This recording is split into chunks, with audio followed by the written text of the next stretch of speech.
Well, it's time for the Steam Summer Sale, and of course, I bought a ton of games, so I'd better review the games that I already bought 5 Steam sales ago. That's right, it's time for another Backlog Declog. First game we're looking at today is Heaven's Remains, which is an interesting little puzzle platformer. Its shtick is that once you jump on a platform, it will go away, or sometimes another one will get filled in, things like that. It's actually a pretty cool little mechanic, and one that felt quite fresh, even though it was fairly simple. Just felt like I'd never really played a game that utilized that mechanic. None of the puzzles in the game are super challenging, but at the same time none were so easy that the game felt pointless. On top of this, you have an interesting little mystery story that's going on that slowly reveals itself as you progress through the game. I've got to say, this game had one of the most affecting stories I've ever experienced. I was straight shook at the end. And the best part of that is, none of it felt forced or unearned, and it really does hit like a truck.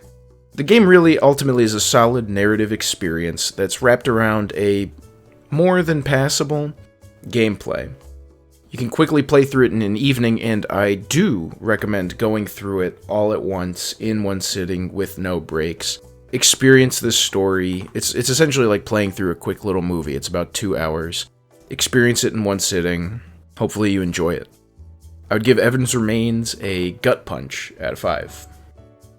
As with any big, popular hit game, Undertale birthed its own little subgenre of video games. What I like to call the subverting expectations genre. Buddy Simulator 1984 is one such game where you start playing with your AI buddy. It starts simple. It's a text interface and you play games like Hangman. Quickly though, Buddy realizes that he is quite boring and that he needs to make better games for you to play. I won't spoil the game or how it evolves from here, but it really ultimately just feels very by the numbers to me.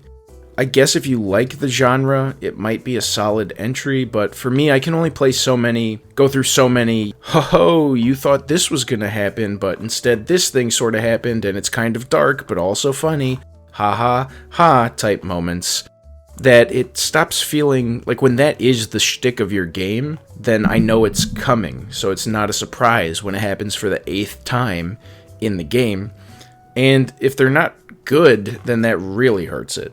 Okay? I'm a fan of comedians like Bo Burnham who does this. He subverts expectations with his jokes. You know it's coming, but the punchline is still so good and so out of nowhere that you still appreciate it and laugh. I really didn't feel that with Buddy Simulator 1984.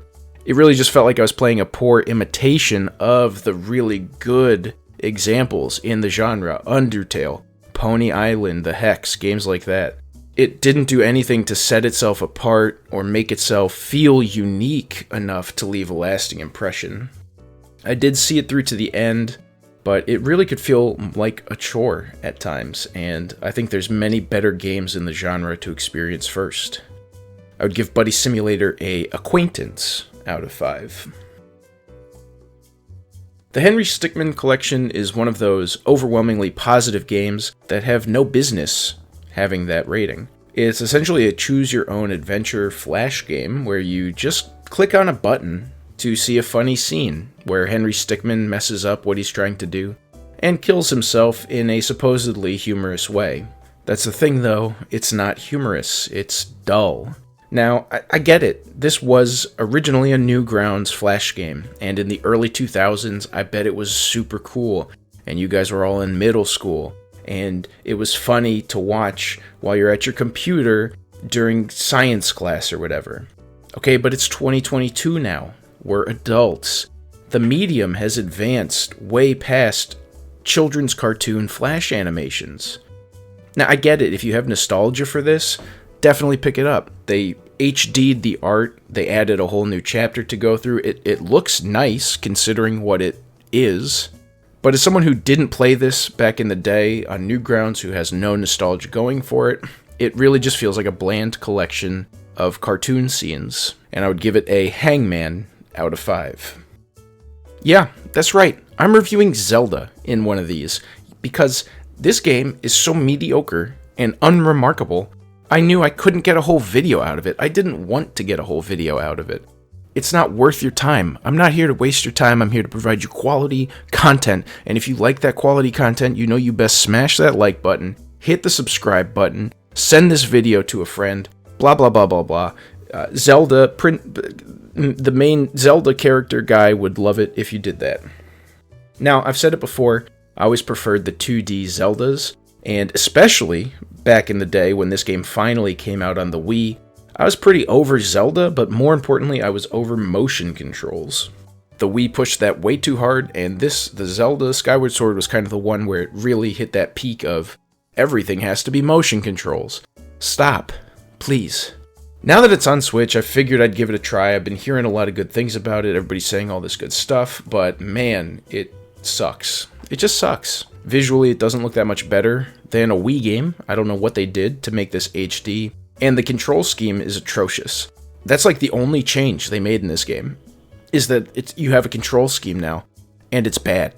This was a point of advertising, right? I'm not going to play motion controls on Switch. They don't work as well as they need to, so I'm not going to use the motion controls.